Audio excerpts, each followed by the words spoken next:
Well, many lost their jobs or had their hours reduced due to the pandemic, leaving many to go into, excuse me, the new year looking for employment. But our next guest has some tips that will help you land that new job. And joining us live is business leadership coach Angela Civitella. Thank you for joining us this morning, all the way from Fort Lauderdale, Florida. Thank you for having me. So let's start with your first tip, which you say is be different. What do you mean by that? You know, coming out of the year we just left, there's a lot of moving parts in the market this year. So you really need to focus in on how you can stand out and be different. And referring back to this 2020, which was so difficult and challenging from a human connection and human condition aspect, bring that to the forefront when presenting your skill set to a potential employer. Did you join a community center? Did you help out at a food bank? Did you help out a neighbor? The human presence that an employer is looking for you to bring into a business has become rather important now. I think one thing we also learned last year is the ability and the importance of being flexible. It's now the time to really show the range of your skill set, but over and above that, to show things maybe you've never had a chance to show. Companies are restricted maybe with budgets with regards to how they're going to hire and what kind of salaries they're going to pay.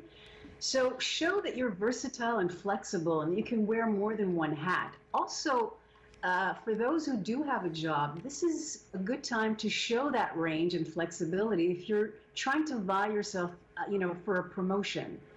Now would be a good time to show that range.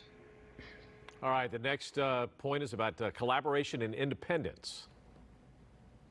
So we famously have always used words such as community and collaboration in a business, but now it's really about independent thinking. And what does that mean?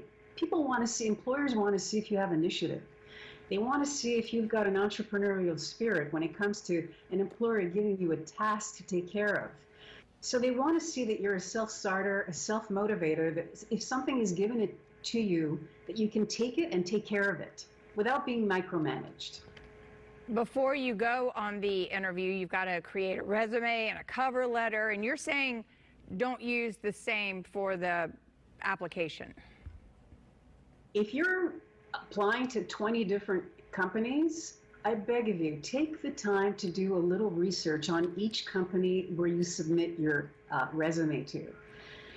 Take some standout points, maybe reference, I don't know, they had a banner year last year, or maybe a new project or program they're looking to implement. Maybe you can insert that you've got some great ideas you want to share with them.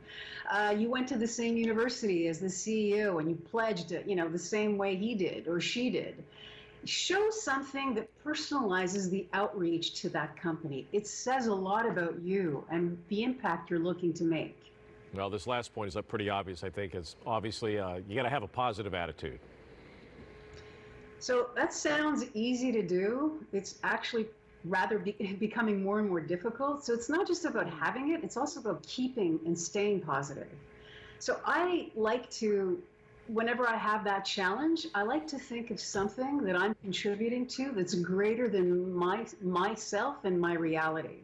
So that takes off the focus off me. And I now am able to focus on what's asked of me to perform in. So that, if you can hone in on that, that will keep you engaged, invested, and committed to the greater good and the task at large that you need to take care of for the employer that's looking to employ you. Right, because it can get frustrating, I'm sure. Yeah. Angela, thank you so much. We really appreciate it. Have a great weekend. Thank you, and you as well. Thank you. All right, for more information on Angela or her tips to help you land a job, go to Intinde.com. We'll be right back.